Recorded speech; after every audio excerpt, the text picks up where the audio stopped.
네, 여러분 안녕하세요. 주식경제 유튜브 채널 86번가입니다. 지난주에는 과연 주식시장에 어떤 일이 있었는지 한번 같이 살펴보도록 하겠습니다. 지난주에는요, 제일 중요한 것들이 미국에서 물가 관련 데이터들이 많이 나왔는데, 이건 정말 할 말이 많을 것 같아요. 그래서 한번 쭉 말씀을 드려볼까 합니다.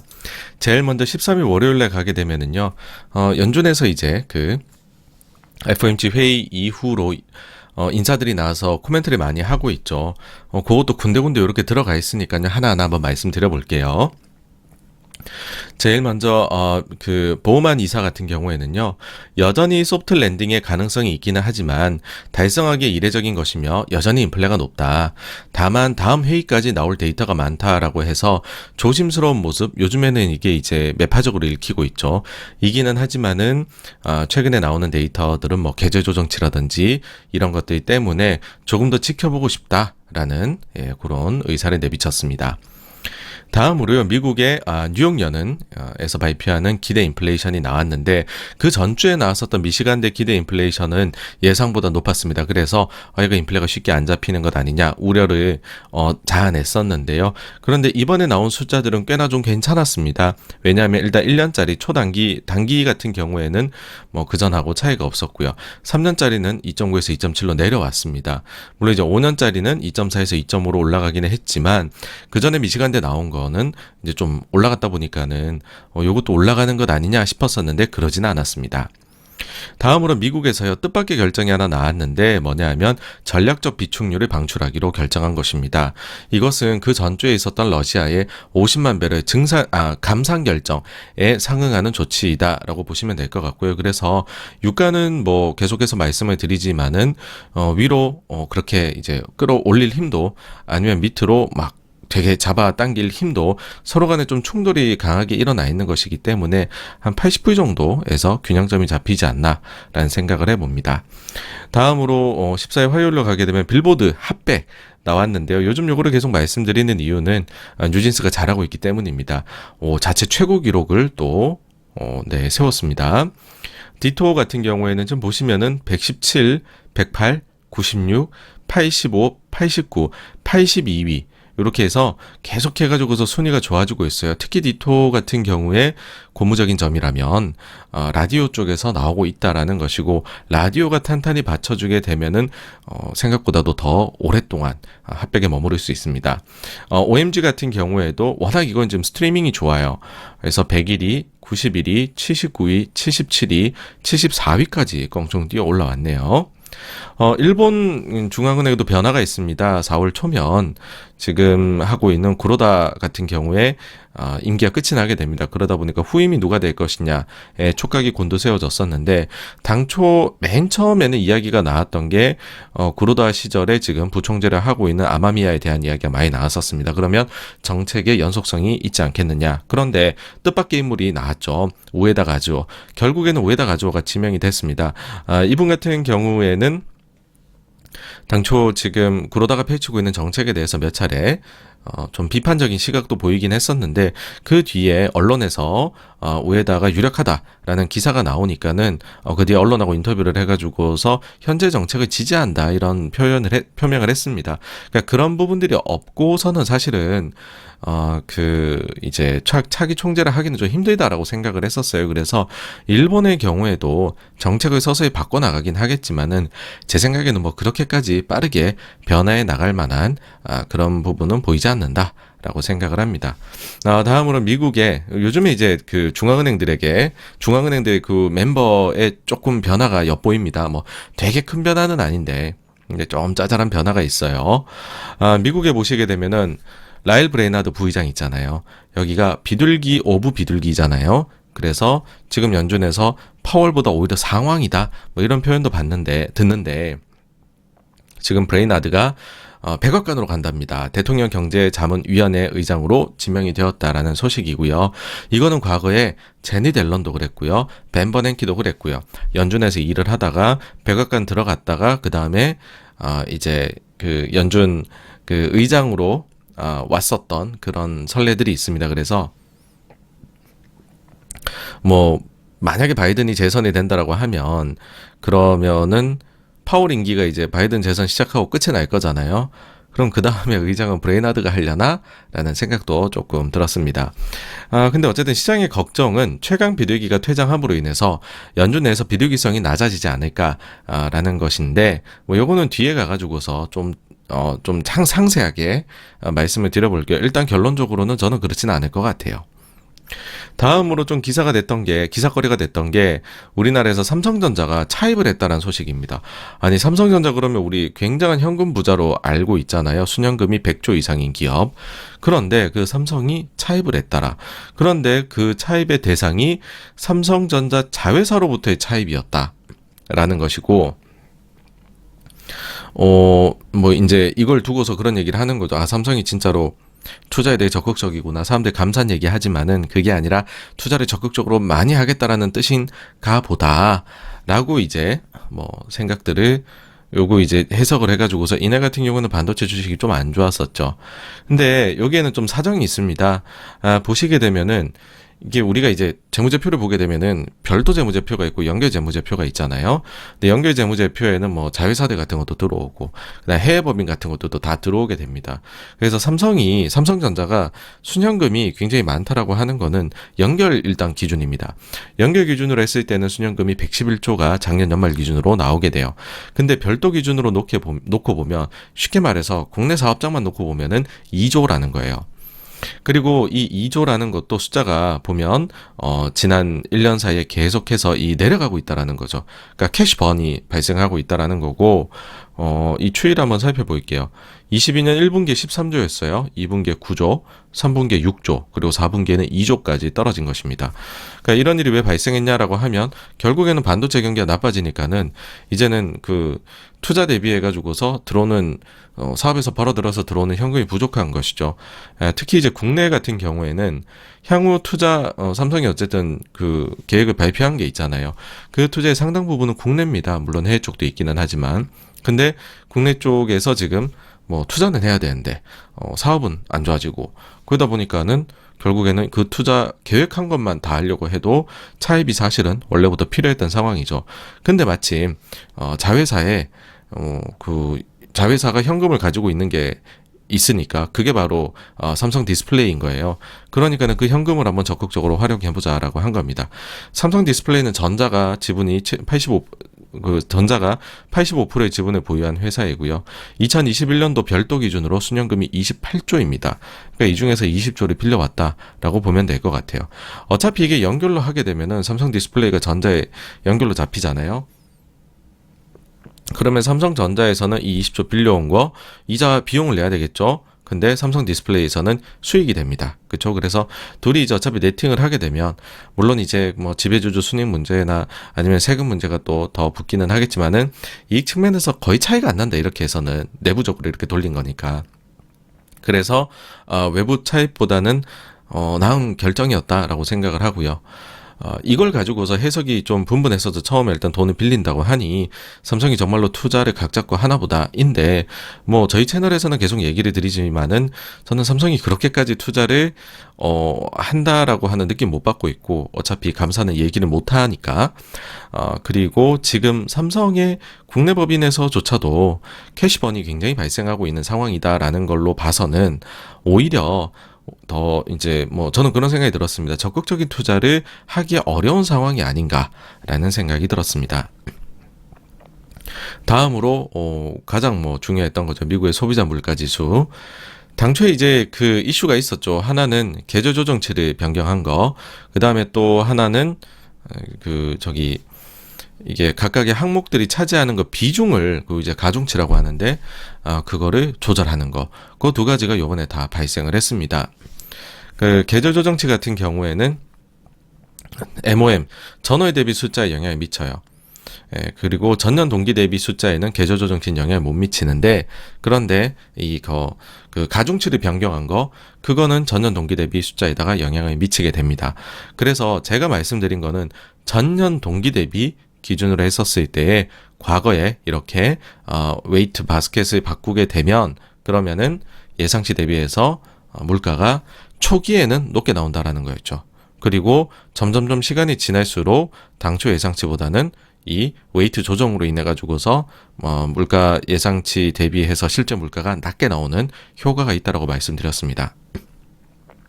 그리고 이번에도 실제로 보시게 되면 예상치 대비해 가지고서 전년 동기 대비 숫자가 높게 나왔어요.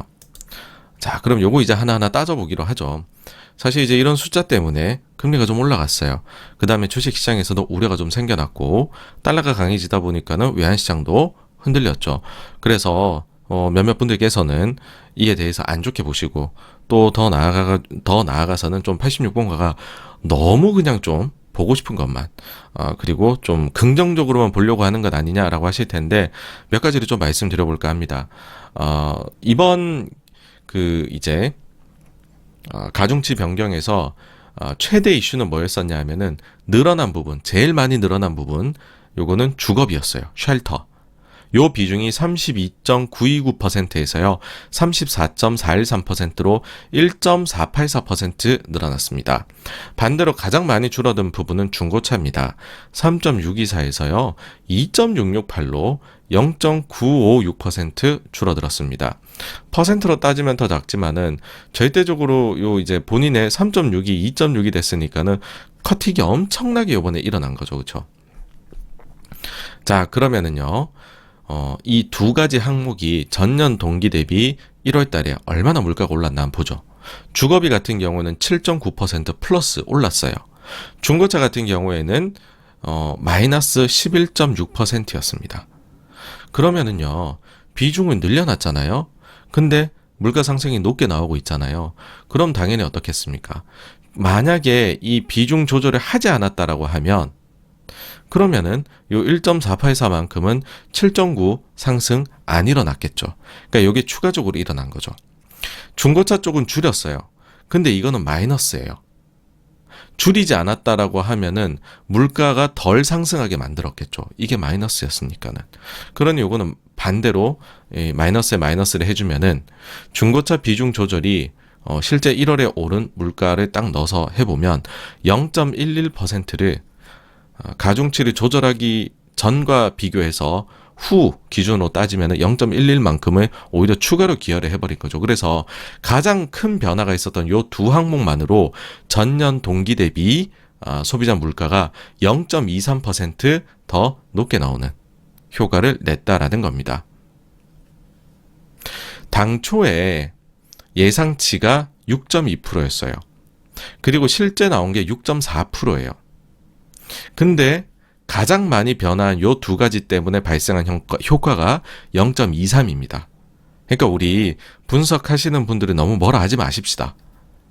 만약에 올해 계절 조정, 올해 가중치 조절 안 했으면은 이거는 맞는 숫자였다고 볼 수 있습니다. 그죠?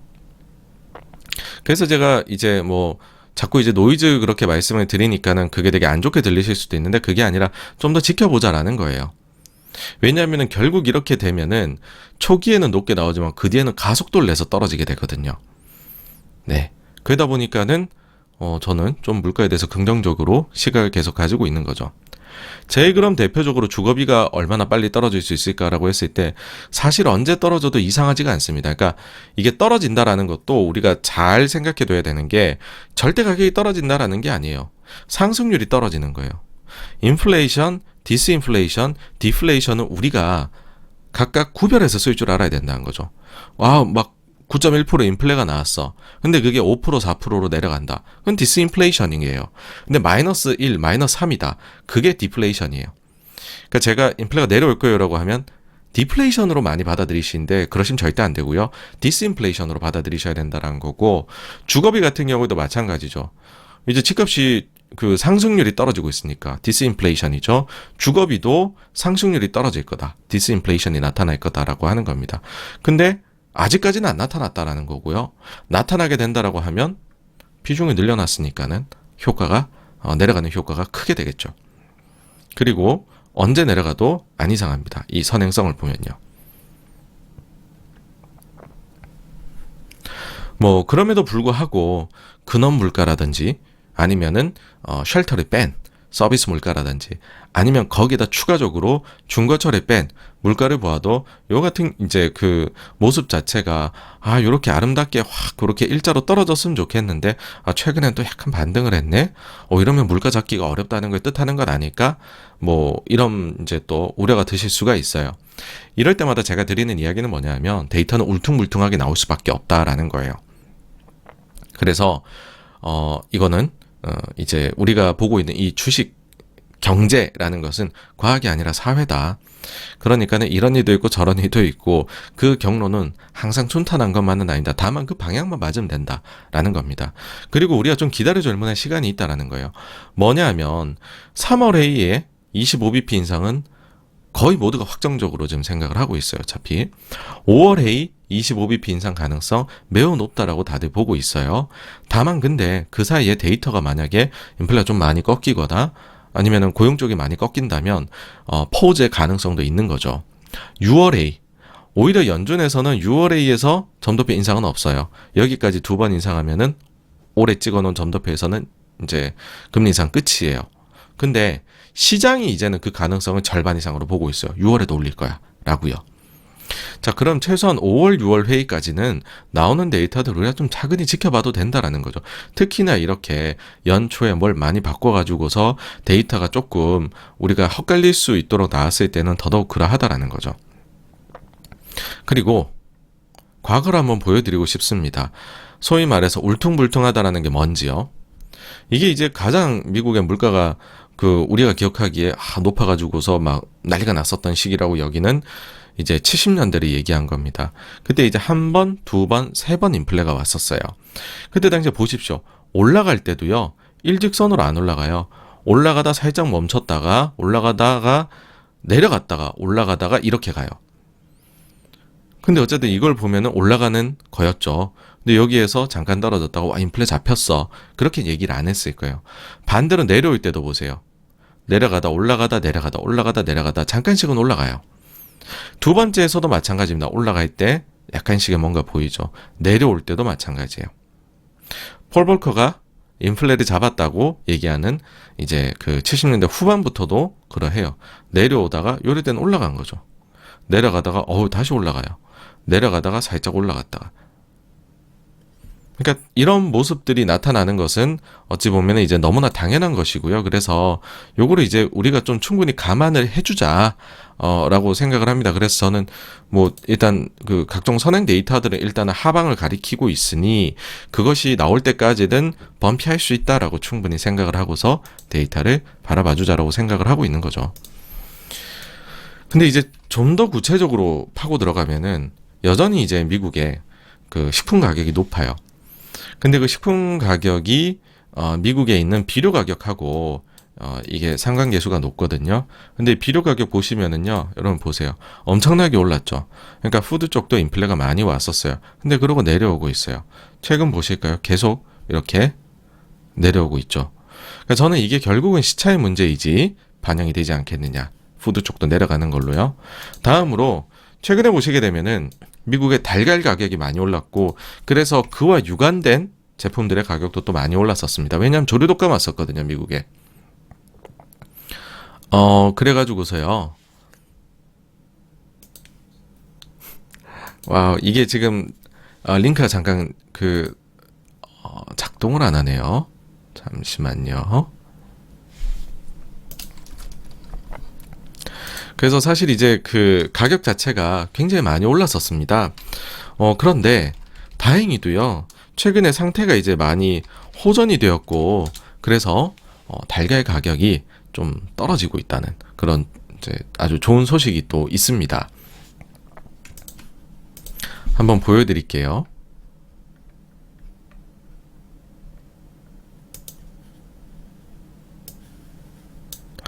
요거거든요. 달걀 가격 보시면은 엄청나게 올라갔었죠. 근데 순식간에 반 이하로 떨어졌어요. 보름 만에. 쫙 떨어졌습니다. 결국엔 이것도 물가에 반영이 될 거다라고 생각을 합니다. 다음으로 이날에 또 나온 게 뭐냐 하면은 뱅크 오브 아메리카에서 나오는 펀드 매니저 서베이 한 달에 한 번 하는 거. 자, 이제 우리가 이제 인플레도 받고 그러면은 최종 금리가 얼마가 될 거야. 그럼 그 다음에 생각해야 될 게 그럼 실제로 플레이하고 있는 주요 플레이어들은 어떻게 생각을 하고 있을까라고 봤었을 때에 매니저들 과연 최종 금리 지금 시장이 보고 있는 것만큼 보고서 지금 주식 이렇게 사고 파고 하는 걸까? 최근에 좀 보니까는 분위기가 약간 위험 선호가 생기는 것 같던데 아니 지금 펀드 매니저들 제대로 그렇게 생각하고 하는 걸까? 라고 보시면요 하고 있어요. 최종 금리에 대해서 5에서 5.25%를 이거는 CPI 보기 전에 서베이가 된 거거든요. 보면은 5에서 5.25가 가장 최빈값으로 이제 퍼센트가 생각하는 사람들이 더 늘었어요. 그리고 그보다 높을 수도 있다라고 생각을 해요. 그러니까 지금 시장에 있는 이 조사에 응한 사람들의 80%는 5에서 5.25 혹은 5.5까지 갈 수 있다라고 생각을 해요. 그러니까 최근에 그런 채권 시장의 움직임을 충분히 고려하고서 플레이를 하고 있다라는 거죠. 그러니까는 이런 데는 사실 크게 놀랄 건 없다라고 생각을 해요. 그러니까 사람이 특히 주식 시장이 많이 놀랄 때는 언제 하면 대비가 안 돼 있을 때거든요. 근데 많이들 생각을 하고 있을 때는 사실은 그렇게까지 큰일은 안 생기더라는 게 저의 과거 경험입니다. 그럼 전체적으로 봤을 때 포지션은 어떠냐? 몇 달 전에부터 계속 말씀드렸지만은 매니저들이 굉장히 보수적인 방어적인 포지션을 구축하고 있다고 말씀드렸잖아요. 그리고 최근 들어와서 약간씩 그 방어적인 포지션에서 리스크 온 모드로 가는 사람들이 생겨나기 시작하더라라고 말씀을 드렸습니다. 그 흐름은 지금도 유효합니다. 방어적인 포지션에서 점차 느리지만 벗어나고 있는 중이에요. 근데 여전히 방어 쪽이 기울어져 있는 사람의 비율이 훨씬 많습니다. 자, 펀드 내에서 현금 비중 추이를 보시죠. 피크를 2022년 10월에 찍고 내려오고 있어요. 그렇지만 이 빨간색 보이시죠? 두 선. 요게 이제 과거의 평균적인 범위예요. 요것보다 아직까지 위에 있습니다. 그러니까 아직까지는 조금 더 방어적이다라는 거죠. 다음으로 경기를 보는 거. 눈이 어떠냐? 향후 경기 침체 가능성이 어떠하냐? 22년 11월 달에 피크를 찍고 내려오고 있어요. 와, 침체 무조건 올 것 같아. 엄청 어려울 것 같아 하다가 침체 안 가는 거 아닐까? 근데 여전히 요거 위에 있죠. 침체가 올 것이다라고 생각하는 사람이 더 많습니다. 다음으로 기업들의 이익이 과연 개선될 수 있을까? 아니, 그럴 리 없어. 엄청나게 부정적으로 봤죠. 근데 그것이 그래도 좀 나아질 수도 있는 거 아니야? 라고 생각하는 사람이 좀 늘어나고 있습니다. 그렇지만 여전히 이 기존선보다 훨씬 밑에 있습니다. 이제 가장 붐비는 포지션, 이제 요것도 항상 소개를 드리잖아요. 이게 뭐냐면, 사람들이 지금 제일 좋아하는 게 뭘까? 그게 굉장히 오랫동안 미국 달러를 사람들이 가장 1등으로 올려놨었어요. 자, 미국 달러가 1등이라는 건 뭐냐 하면 시장을 안 좋게 보는 거예요. 위험할 수 있다. 믿을 게 뭐가 있냐. 달러밖에 없지 않겠느냐. 그렇게 해서 미국 달러 포지션이 많이 구축이 되는 거거든요. 근데 이게 갑자기 훅 내려와서 이제 3등으로 왔습니다. 드디어요. 그러니까 여기서도 엿보이는 거죠. 사람들이 보수적이고 방어적인 시각에서 점차 넘어오고 있다. 라는 게 보이는 거죠. 그리고 갑자기 혜성처럼 나타난 게 지금 몇 달 사이에 중국 주식 사야 된다라는 거예요. 보통 이게 처음 딱 바뀌게 되면 좀 경향성이 있어요. 가령 예를 들어 볼게요. 제 기억에 2022년도 이제 22년도 초에 이제 연초에 1등으로 올라간 게 뭐였냐 하면은 원유였어요. 전쟁 때. 그리고 그게 6월 때까지 이제 유지가 되거든요. 그때까지가 120불이 계속 유지되던 그 시기였습니다. 그리고 그 바톤을 이어받는 게 누구냐면은 바로 US 달러예요. 그러고 나서 한 10월, 11월까지는 달러가 초강세였죠.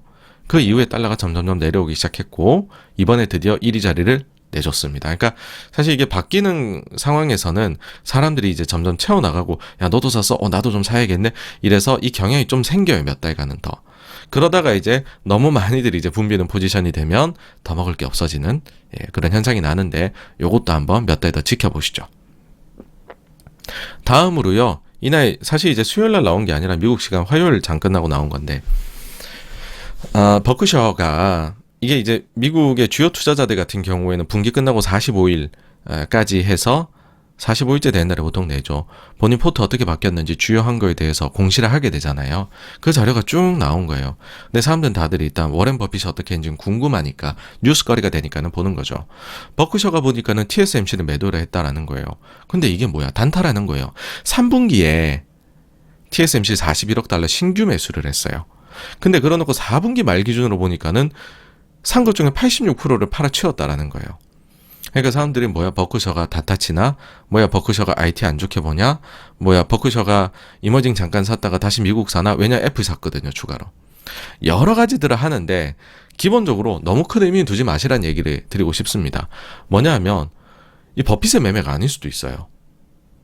그러니까 버핏의 그 후계자 분들이 계시잖아요. 뭐 토드 콤스 해갖고 그 분들의 매매일 수 있다는 거죠. 아마존에 뭐 저기 워렌 버핏이 직접 매매를 한 건 아니잖아요. 그래서 이런 거에 대해서 더 확실히 알려면 그 이제 연례 회의 이제 주주사항 보내고 그 다음에 오마에서 회의하잖아요. 여기에서 분명히 제가 볼 때는 이거 TSMC 그 저 당신이 했습니까? 이렇게 물어본 사람 나올 것 같은데 그때 정확히 알 수 있다라는 겁니다. 그러니까 밑에 사람이 했으면은 사실은 크게 신경 쓸 일이 아니다라고 저는 생각을 해요. 그럴 수도 있죠. 올랐으니까 그때 TSMC가. 그리고 버핏도 종종 단타를 칩니다. 영 안 치시는 분이 아니에요. 뭐 예전에 버핏 조합 때뿐만 아니라 최근에도 보면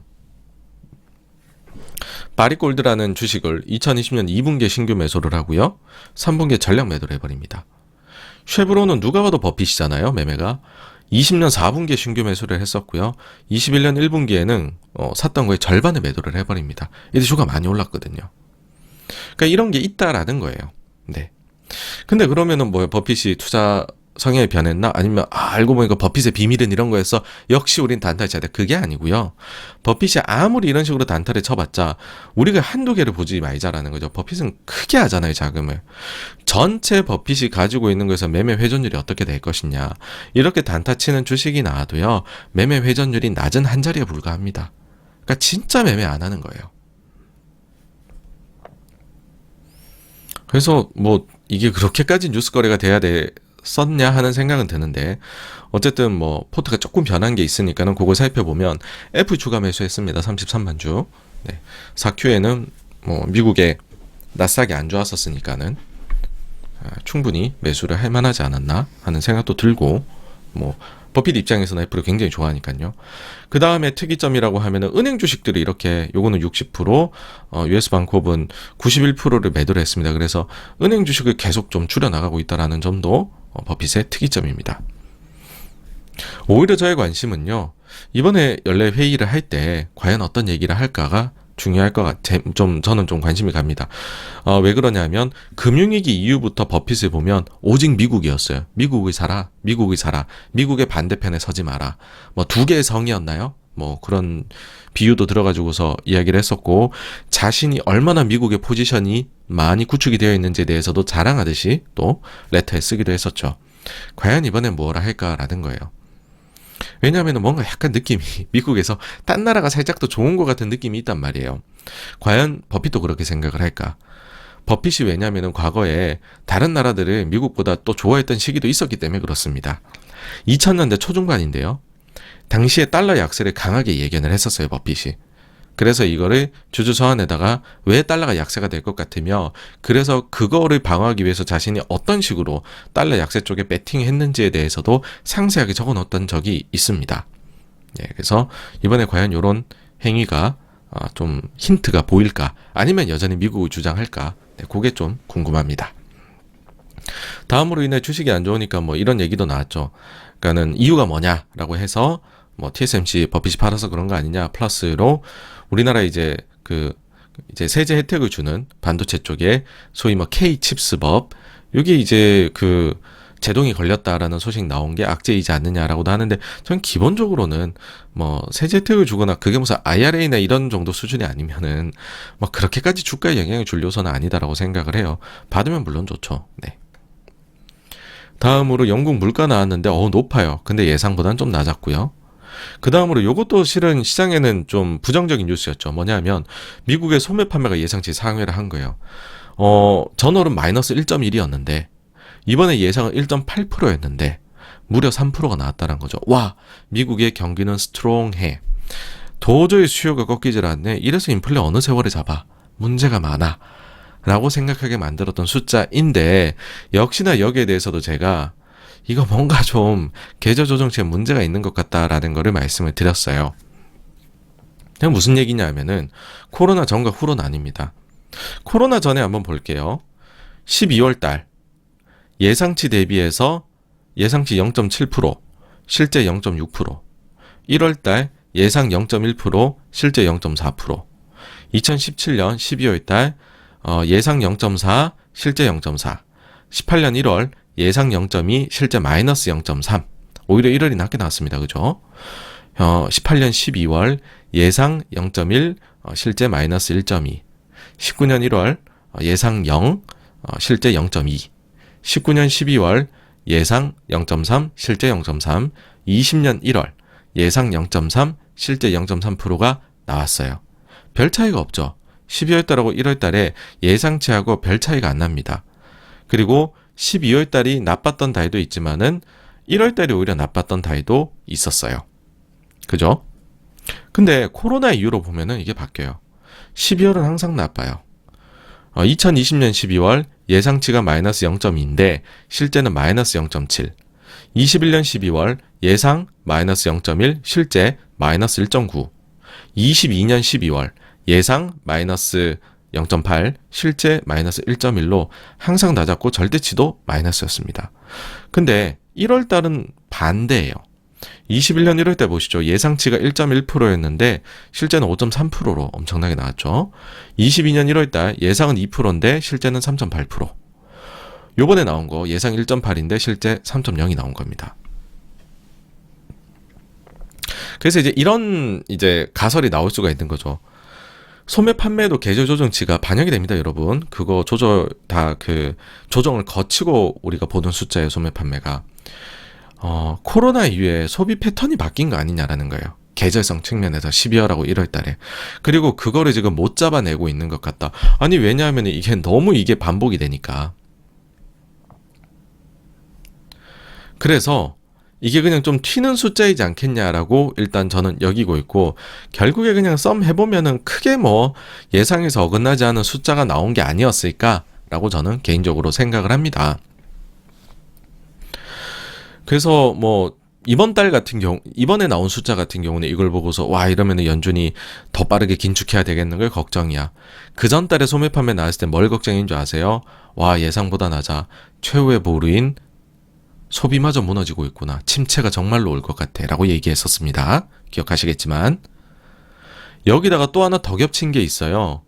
뭐냐 하면은 10월하고 11월 달 것도 약간 문제가 있어요.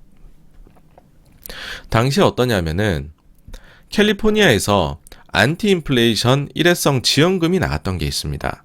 그래서 다른 지역에 요 연한 파란색이에요. 다른 지역의 소매 판매, 그러니까는 그 토탈 카드 사용, 요거의 흐름하고 캘리포니아의 흐름하고가 많이 달라요. 지원금이 나왔을 때 많이 썼고요, 10월 달에. 그 효과가 없어지고 나니까는 전월 대비해서 크게 감소를 해버렸죠.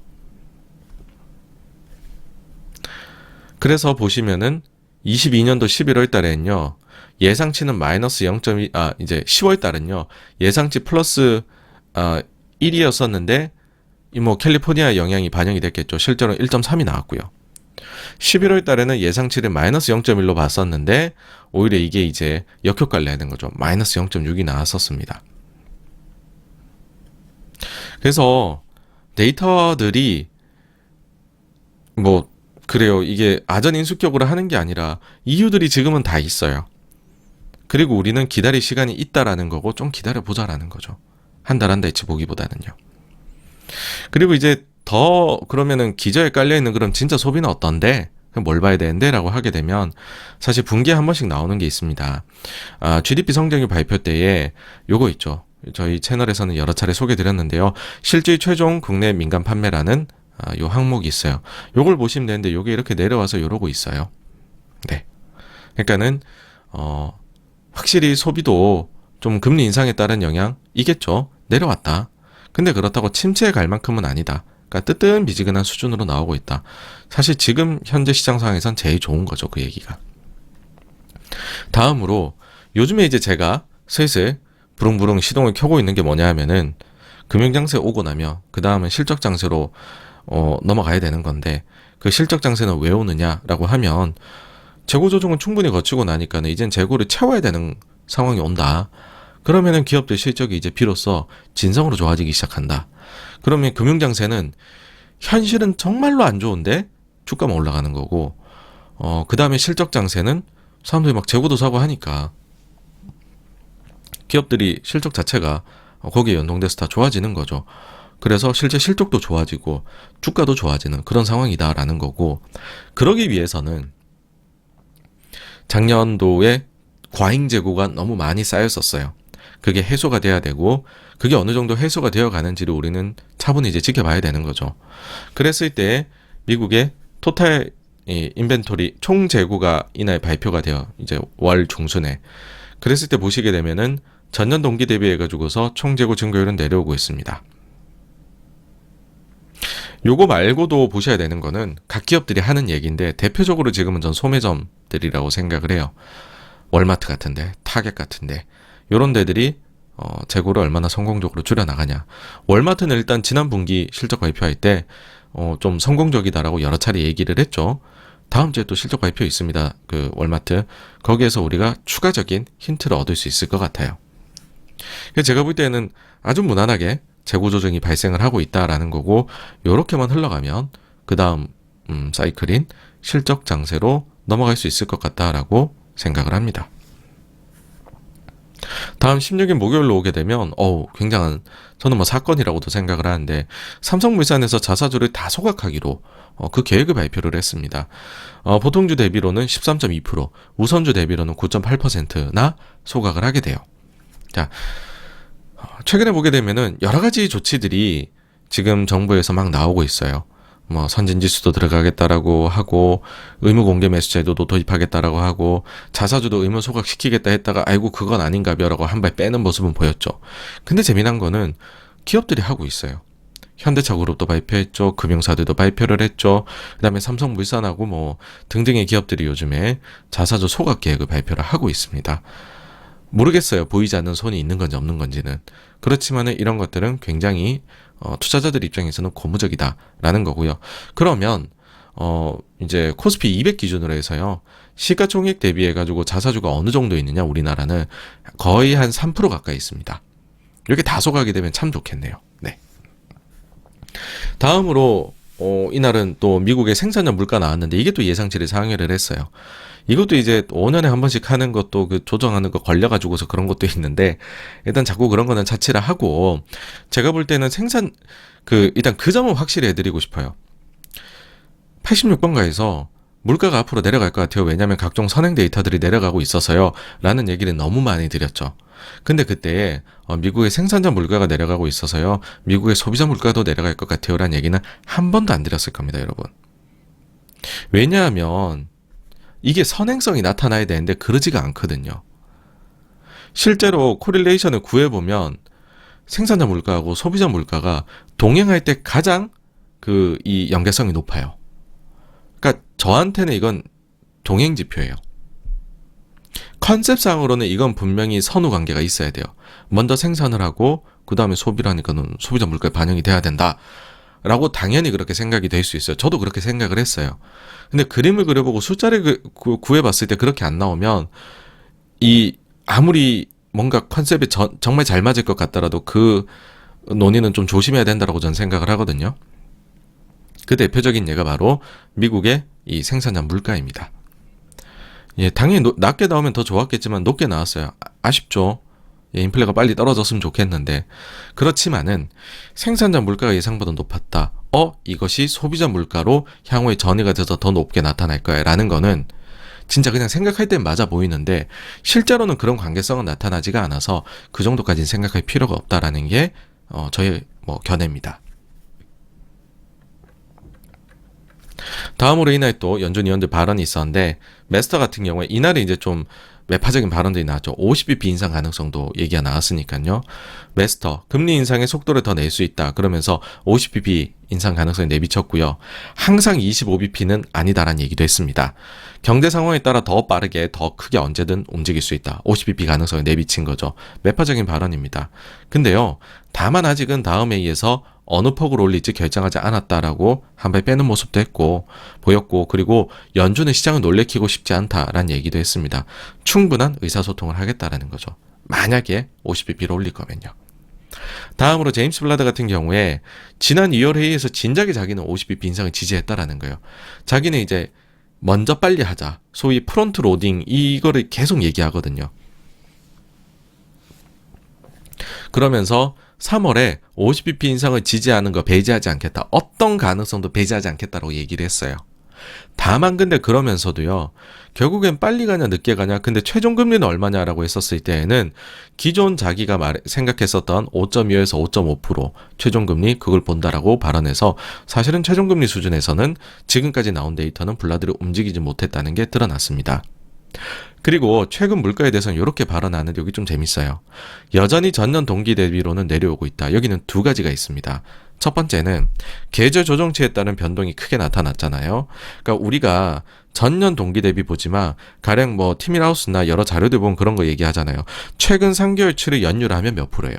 최근 6개월치를 연율하면 몇 프로예요. 라고 할 때는 계절 조정치 기준으로 하거든요. 근데 전년 동기 대비로는 이라고 하는 거는 계절 조정치 요번에 크게 발생했는데 그거는 조금 더 지켜보자라는 걸로 해석이 될 수 있다는 거죠. 제가 그렇게 해석한 게 아니라 티밀하우스가 트위터에 그렇게 올려놨더라고요. 그 다음에 전년 동기 대비로 어쨌든 내려오고 있다라는 건 어쨌든 내려는 오고 있다라는 거예요. 좀 더 지켜보자라는 것 같아요. 그리고 최근에 금융 완화가 좀 나타났지만 여기에 대해서 별로 신경 쓰지 않는 모습을 보여서 자산 가격이 사실은 좀 많이 완화적으로 최근에 왔는데 그거를 용인하는 듯한 모습도 보였습니다. 그래서 사실 크게 블라드 성향을 봤을 땐 달라진 건 없었던 것 같아요. 그리고 최근에 이것도 이제 많이들 말씀을 하시더라고요. 이거 그 제로 DT, 제로 데이스 투 엑스퍼레이션 그래갖고 옵션인데요. 만기가 24시간도 안 남은 것들이 이렇게 열심히 한다는 거예요. 그러니까 이게 뭐냐면은 여러분들 요즘에 주식하시다 보면은 특히 미국 시장이 이게 무슨 코스닥도 아니고 일중 변동성이 너무 큰 거예요. 하루에도 뭐 마이너스 2% 갔다 플러스 갔다가 뭐 2% 갔다가 뭐 왔다 갔다가 심한데 그 이유가 뭐냐라고 할 때에 이게 영향을 미친다는 거죠. 전체에서 이렇게 아주 만기가 짧게 남은 거 24시간 이내 만기가 도래하는 거에 거래 비중이 이제는 절반을 차지한답니다, 여러분. 옛날엔 요랬어요. 눈꼽만 했어요. 2011년도에는. 근데 점점 성향이 높아져서 이젠 절반 가까이 이른다라는 거죠. 그래서 장 후반으로 갈수록 갑자기 훅 한 방향으로 가거나 훅 한 방향으로 가는 거 있잖아요. 여러분들 생각해 보세요. 약간 외곽격에 있었는데 막판에 거기로 쑥쑥쑥쑥 밀려가가지고서 그게 이제 그 주가가 이제 살아있는 옵션이 돼버리면 그러면은 그거 가격 얼마나 많이 오르겠어요, 여러분들. 그건 투기적인 거래들을 하고 있다라는 거예요. 잘 되면 대박, 못 되면 그냥 다 날린 쪽박. 예. 근데 뭐 또 그거는 있어요. 이 손실이 제한되긴 하죠. 옵션은 매도를 치지 않았으면은 손실이 제한되기는 합니다. 그래서 옵션 매도는 절대 치지 마십시오, 여러분. 인생 진짜 망합니다, 옵션 매도는. 어쨌든 뭐 그래서 투기성이 강화되었다. 근데 이걸 가지고서 이제 몇몇 뭐 IB의 레포트도 나왔던데 이게 이제 굉장히 뭐 아마겟돈을 만들어낼 거다라고 하는데 저는 그렇게는 생각은 안 해요. 그러니까 왜냐하면은 이게 사실은 어제 오늘의 일이 아니에요. 여기에서 그냥 이렇게 쭉 됐으면 모르겠는데 투기성은 점점점 증가를 하고 있어요. 그렇다라고 해가지고 여기에서 시장에 급격한 하락이 나왔느냐라고 하면은 이 시기 보세요.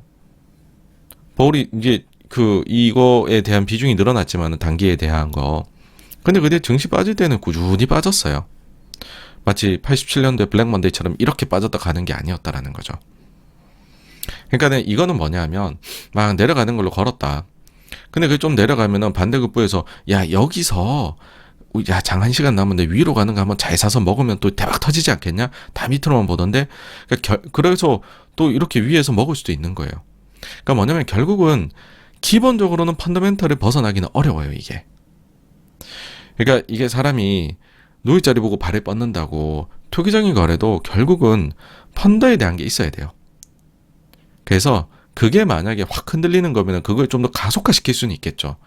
근데 뭐 소위 말해서 꼬리가 머리를 흔든다, 몸통을 흔든다라고 하죠. 그런 게 될 가능성은 제가 볼 때는 뭐 그리 크지 않아 보입니다. 다음으로 뭐 실업 데이터는 거의 뭐 그냥 시장이 한 예상 수준 정도로 약간 더 좋게 나왔습니다. 그 다음으로 보게 되면 이거 좀 특이한 건데, 우리가 보통 생각하면 기술 유출이 된다라고 하면은 뭐 우리나라나 미국에 있는 기업이 중국에 공장 짓는다 할 때 기술 유출됩니다, 저 조심해야 됩니다, 이런 얘기들을 하잖아요. 근데 정반대의 상황입니다. 중국이 제기를 했어요. CATL이 미국에다가 포드하고 이제 합작해가지고서 공장을 세우겠다고 하니까 중국에서 잠깐만, 야 그거 그러다가 기술 유출되는 거 아니야? 너 잠깐만 있어 봐봐, 그거 하지 마, 이렇게 지금 딴지를 걸고 나선 거죠. 일단은 보면은 원래는 포드가 CATL하고 만들기로 했었는데 미국에서 반발이 나왔었죠. 야, 그 중국 업체 들어오면 어떻게 안 돼. 그러니까는 포드가 이거를 우회를 합니다. 그러면은 너 합작이 안 된다 그랬지? 오케이, 내가 100% 자본으로 만들게. 대신에 기술 협약을 맺을 거야. 그래서 CATL이 기술을 이렇게 해서 공장을 이제 운영하는 걸로, 그런 식으로 우회하면 되는 거 아니냐라는 식으로 포드가 강행을 한 거예요. 그래서 되는 줄 알았죠. 근데 의외로 중국에서 이제 브레이크가 걸린 거죠. 그 기술 유출하냐? 잠깐 멈춰봐봐 라고요. 앞으로 이런 거는 뭐 우리가 거의 일상처럼 보게 되지 않을까라고 생각을 합니다. 예, 다음으로 마지막으로 이제 지난주에 나온 물가 소식인데, 수입 물가, 요거는 예상치를 하회를 했습니다. 일단은 예상치가 전년 동기 대비해서 1.4% 봤는데 0.8, 전월 숫자도 3.5에서 3으로 좀 크게 마이너스 수정이 됐어요. 수입 물가 같은 경우에는요, 중국의 생산자 물가하고 뭐 그래도 관련이 깊다라고 볼 수 있는데, 한 3개월 정도 시차 내가지고 그림 이렇게 나오거든요. 근데 지난달에 어땠었냐면 이렇게 나왔었어요. 미국 수입 물가가 여기서 더 안 떨어지나 보다, 와 3.5로 다시 올라갔네. 아, 역시 이때 이제 예상치를 상회한 거거든요. 원래는 전년 대비 2.2% 올라갈 걸로 봤는데 3.5%가 올라간 거였어요. 근데 그 전화의 숫자가 2.7이었는데 3.5로 올라갔으니까 그거 봐라, 인플레 잡기 쉽지 않다. 좀 수입 물가도 다시 올라가네. 그럼 그게 시차를 두고서 미국의 소비자 물가에 안 좋은 영향을 미치게 될 거야 라고 했는데, 그때 당시에도 말씀드렸던 게, 이런 거는 이제 그러니까 올해 중순까지는 보자라고 저는 계속 말씀을 드리는데 계속 똑같아요, 그거는. 그러니까 엄청나게 과격하게 숫자가 올라갔던 게 막 내려오고 있을 때는 그게 자로잰 듯한 경로는 잘 안 나온다라는 거예요. 그리고 실제로 이번에 보시면 이게 수정이 돼버렸잖아요. 그리고 그 뒤엔 숫자가 더 내려갔고, 그래서 요 그림이 이게 지난달 나왔을 때거든요. 이달 나오니까 이렇게 바뀌어버려요. 이러면 또 그림이 예뻐 보이잖아요. 그래서 우리가 데이터 나오는 것들에 대해서는 조금씩만 더, 왜냐면 어차피 결정을 지금 못 내려요. 내릴 것도 아니에요, 연준에서. 그럼 좀 보자라고 저는 말씀을 드리고 싶습니다. 조금만 한탄을 해보자면 그건 있어요. 왜 연준 위원들이 데이터에 따라서 향후 금리를 더 높게, 더 오래 가져갈 수도 있다, 이런 멘트는 매파적입니다, 이렇게 언론에 도배가 돼요. 근데 그러면서 위원들은 또 이게 한결같이 하는 얘기고요.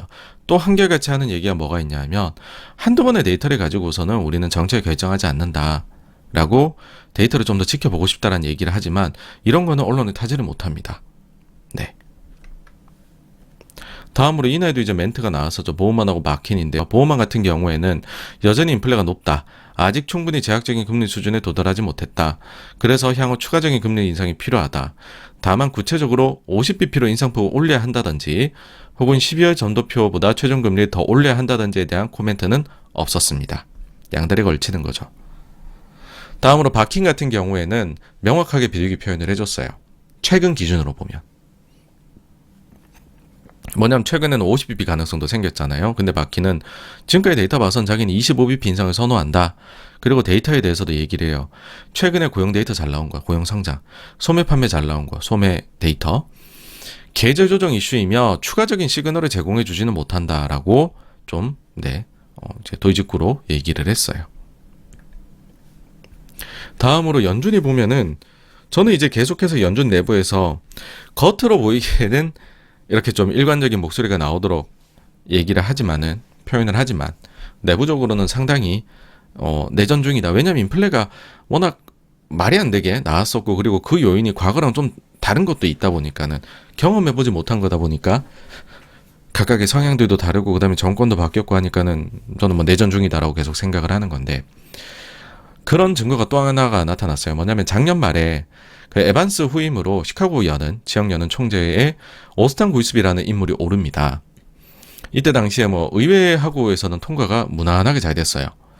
근데 우리가 이제 까먹고 있는 과정인데 정식 과정 중에 하나가 뭐가 있냐 하면은 그렇게 이제 의회에서 통과가 되고 나면은 그 마지막으로 연준 의원들도 투표를 해요. 근데 거기에서 보통은 만장일치가 나와요. 근데 두 사람이 기권표에 던졌답니다. 기권이 뭐겠어요, 여러분들? 반대표라는 거죠. 근데 이 기권 두 표가 누구냐? 공화당원들입니다. 지금 연준에 있는 위원들 중에 보우만하고 크리스토퍼 월러. 이 구스비라는 인물은 오바마 정부 때 지금 브레이나드가 가려고 하는 그 자리 대통령 경제자문위원회에 있었어요.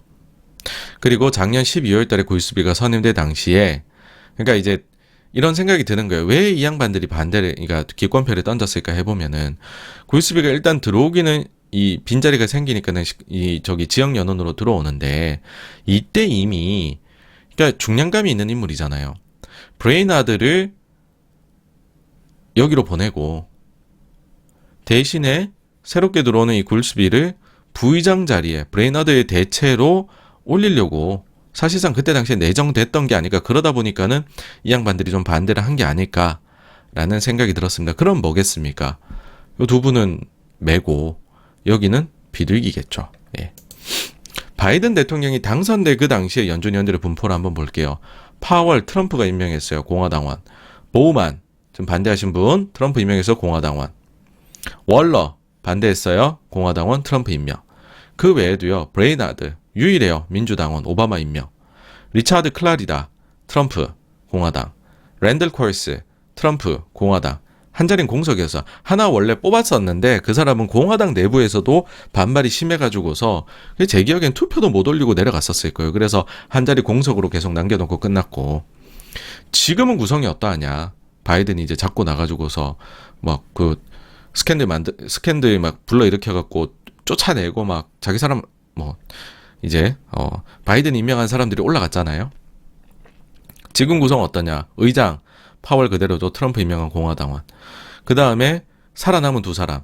보우만 공화당원 트럼프. 월러 공화당 트럼프. 브레이나드는 뭐 당연히 남아있어야 되죠. 원래 같으면 의장도 올라갈 뻔했는데 여기는 이제 오바마 민주당. 그러고 나서 3명이 추가된 게 마이클 바, 리사 쿠, 필립 제퍼슨.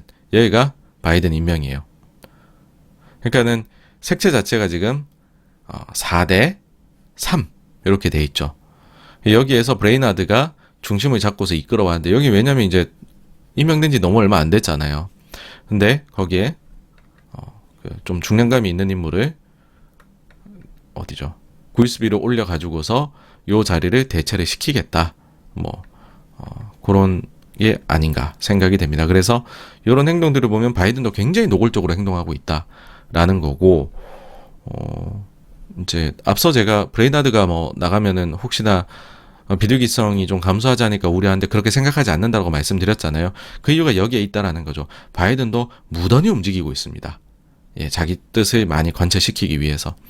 그래서 결국에는 연준은 대통령하고 상원에서 하는 거거든요. 근데 둘 다 민주당이 잡고 있잖아요. 그런 상황에서 성향이 바뀌긴 쉽지 않다라고 생각을 합니다. 어차피 그에 맞는 인물을 올릴 거예요. 만약에 지금도 유력인데 구이스비가 엄청 만약 반발이 심하다. 반대당 쪽에서 그렇게 돼버리면은 그에 상응하는 또 비둘기를 올리겠죠. 네. 다음으로 우리가 침체에 대해 알아볼 수 있는 데이터가 나왔습니다. 제가 NBER에서 침체를 발표를 하지만 이 침체 선언은 너무나 늦게 나오기 때문에 우리가 실시간으로 좀 알려면은 부족하다. 실시간성을 그나마 제일 잘 갖추고 있으면서 그 다음에 NBER이 발표하는 거 하고 이제 그 침체 시기도 거의 좀 잘 맞추는 어떻게 보면 NBR의 선행지표라고도 할 수 선행지수라고도 할 수 있겠죠. 그게 뭐냐면 컨퍼런스 보드의 경기 선행지수라는 겁니다.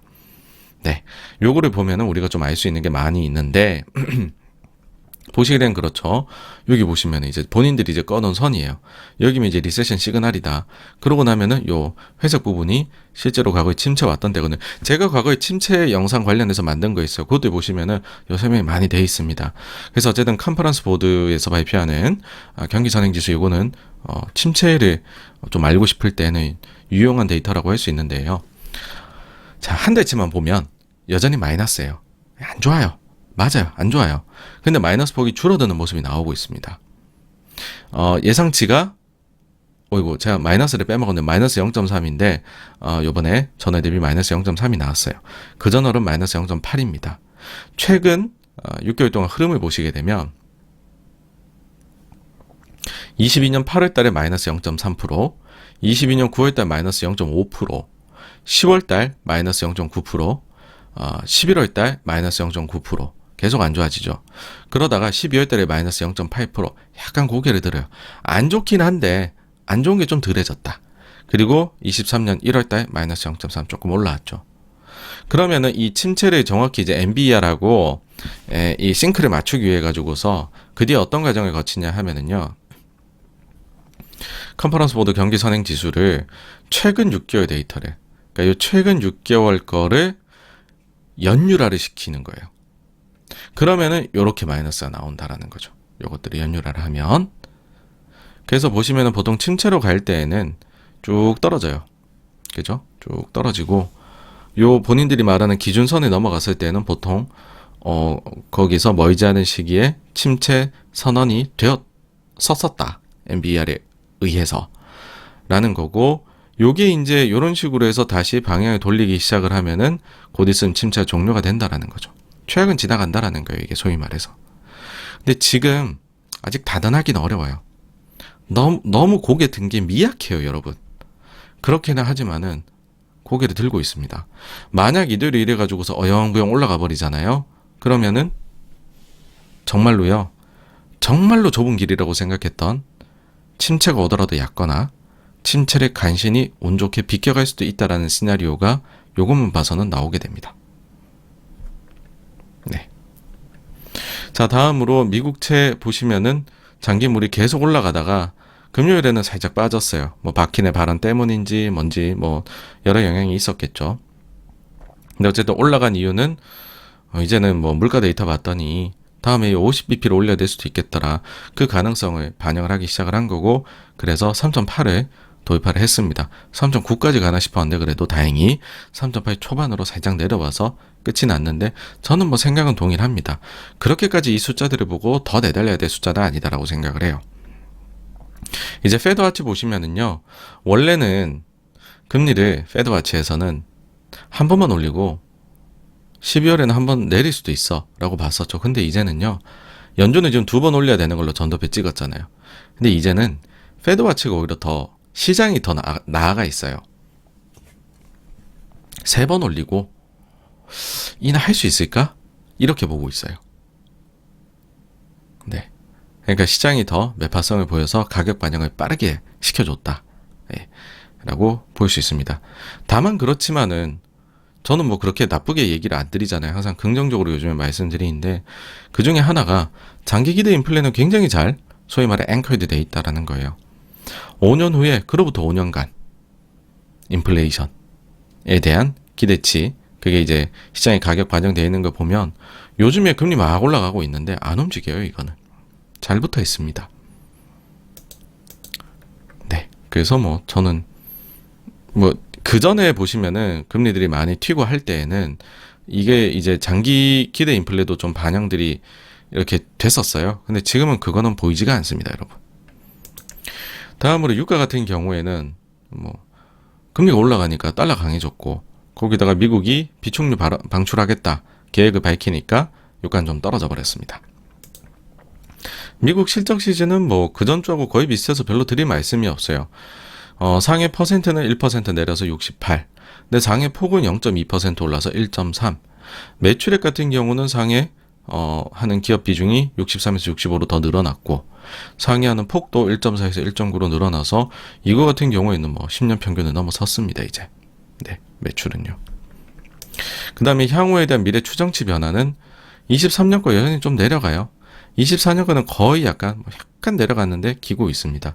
실적 시즌이 이만큼 왔으니까 사실 뭐 실적 발표하고 가이던스 발표하면서 이게 변동이 실적 시즌 때마다 크거든요. 근데 요번 실적 시즌에 이 정도면 무난하게 잘 넘긴 게 아닐까. 그리고 또 한 가지 들을 이야기는 지금이야 사람들이 다 23년 거 보고서 하지만은 점점점 시간이 지날수록 24년 걸 보고 주식을 하게 될 거다라는 거죠.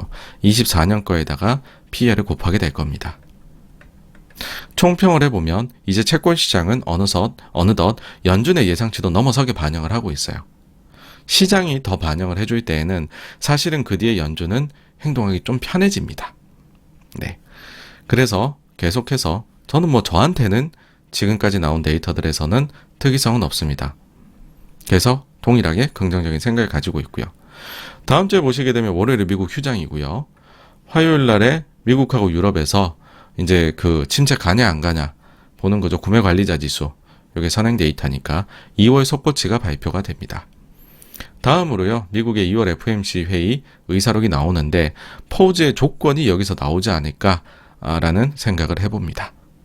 다음으로 목요일 날에는 우리나라 금리 결정을 하게 되는데 뭐 우리는 정말 가급적이면 안 올리고 싶을 것 같아요. 우리 입장에서는 금리 올리면은 타격이 있어요. 우리는 경기에 분명히.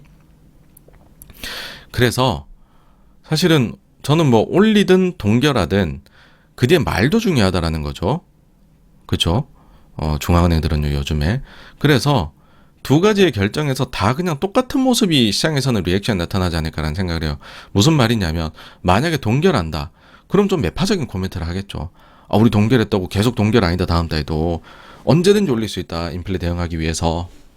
근데 반대로 올렸다. 그러면은 아니다 우리 이거 올렸다고 계속 올리는 것도 아니고 엄청 비둘기적으로 코멘트를 해버리는 거죠. 그러면은 플러스 마이너스 똑같다. 예, 그렇게 볼 수 있습니다. 그러면은 걱정들 하실 수 있어요. 뭐야 우리나라 물가 높던데 거기다 요즘에 난방 요금이나 뭐 여러 가지들 다 올라간다던데 이래가지고서 물가 진짜 잡히느냐. 지금 86광 혼자 딴 세상 살고 있는 거 아니냐. 이래갖고 물가가 어떻게 잡히냐 라고도 말씀하시는데 사회는 서로 간에 주고받는 거예요. 높다? 그럼 당연히 정부가 개입을 해요. 어쩔 수 없어요. 우리나라에서 안 하는 정부가 있었나요 사실은? 참 보세요. 더 큰 난방비 포탄 고지서 나온다. 난색하던 정부 중상층 지원 대책 고심. 이게 어떤 영향을 주게 되냐 하면은요. 여러분들 물가 구할 때 CPI하고 PCE가 있잖아요. 미국 같은 경우에 보시면은. 그리고 미국에서는 연준은 PC를 더 중요하게 본다고 얘기를 해요. 근데 우리는 보통 CPI 갖고 얘기를 하죠. 그리고 다른 나라들은 전부 CPI 갖고 해요. 그죠? 근데 CPI하고 PCE하고 우리가 차이점 얘기할 때 대표적인 차이점 중에 하나가 뭐가 있냐면 정부 지출이 포함되냐 안 되냐의 차이가 있어요. 가령 예를 들어 볼게요. 정부가 여러분들 무상급식을 해줘요. 학생들한테. 그러면은 PCE 물가 기준으로는 전혀 영향이 없어요. 왜냐? 정부 지출도 들어가는데 가게가 급식비 내나 정부가 급식비를 내나 똑같다라는 거예요. 물가 영향 없다. 근데 CPI에선 달라요. 정부께 빠지거든요. 그럼 가게 입장에서는 급식비 내던 거는 없어져요. 물가 내려가 버립니다.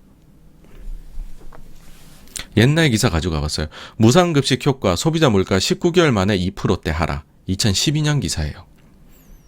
무상급식 교육이 물가 5% 상승 막은 수비수. 무상급식 문재인 케어가 물가 낮췄다. 정부가 지출을 하면 물가가 낮아질 수가 있어요. 이런 노이즈가 유럽에서는 엄청 발생하고 있잖아요. 지금 여러분들 보시면 아시겠지만. 우리 옆 나라에서도 이게 발생을 했었어요. 일본 보시게 되면 스가 내각 당시에 스가는 정말 통신사를 싫어했던 것 같아요. 통신료 인하 압박이 대단했었어요. 통신료가 일본의 CPI에서 차지하는 비중이 4%가 넘거든요. 근데 이거를 무려 30% 중반이나 하락을 시켜버립니다. 통신요금을요. 여기에서만 소비자 물가가 기여도분으로 봤을 때 1.5%포인트 감소시킨 효과가 났었죠. 이것 때문에 일본이 물가가 안 오른 것처럼 보인 거예요. 작년에. 이거 효과 없어지고 나니까 일본도 물가 높다라고 난리 막 얘기 나오잖아요. 사실은 딴 나라랑 비슷하게 움직였는데 흐름 자체는 그걸 숨겨버린 거죠, 이걸로. 근데 1년 동안 숨길 수 있는 거예요, 이거 한번 낮추면은. 고가 통신요금, 통신비 인하 압박의 전전긍긍. 통신비 건드리잖아요. 그러니까 우리도 뭐 결국 똑같이 가겠죠. 네. 결국에 물가 너무 높다 그러면 대책들이 이렇게 나오거든요. 그렇게 돼버리면 이런 것들이 이제 반영이 되기 시작을 할 거예요, 또. 네. 웃기죠, 그쵸? 데이터라는 게. 다음으로 매주 나오는 뭐 실업 데이터 있고, 미국의 PC 물가지수 나오는데 뭐 크게 서프는 없을 것 같고요. 왜냐면 뭐 딴 거 다 나왔으니까 그거 가지고 예상할 PC 물가에선 서프 나오는 경우는 잘 없어요. 그 다음에 미시간대 기대 인플레이션. 최근에 한번 높게 튀었는데 뉴욕연은 기대 인플레는 안 튀게 나왔어요. 이것도 한번 보시죠. 네. 그리고 연준 멤버들이 또 코멘트가 좀 있겠죠. 네. 그렇습니다. 그래서 지난주에 하여튼 물가 때문에 아주 골머리를 앓으셨을 텐데 이 영상으로 궁금증이 다 해소되셨으면 하고요. 네, 오늘 방송은 오늘 영상은 여기에서 마칠까 합니다. 네, 다음 주에 또 찾아뵙도록 하겠습니다. 네, 여러분 청취해 주셔서 감사합니다.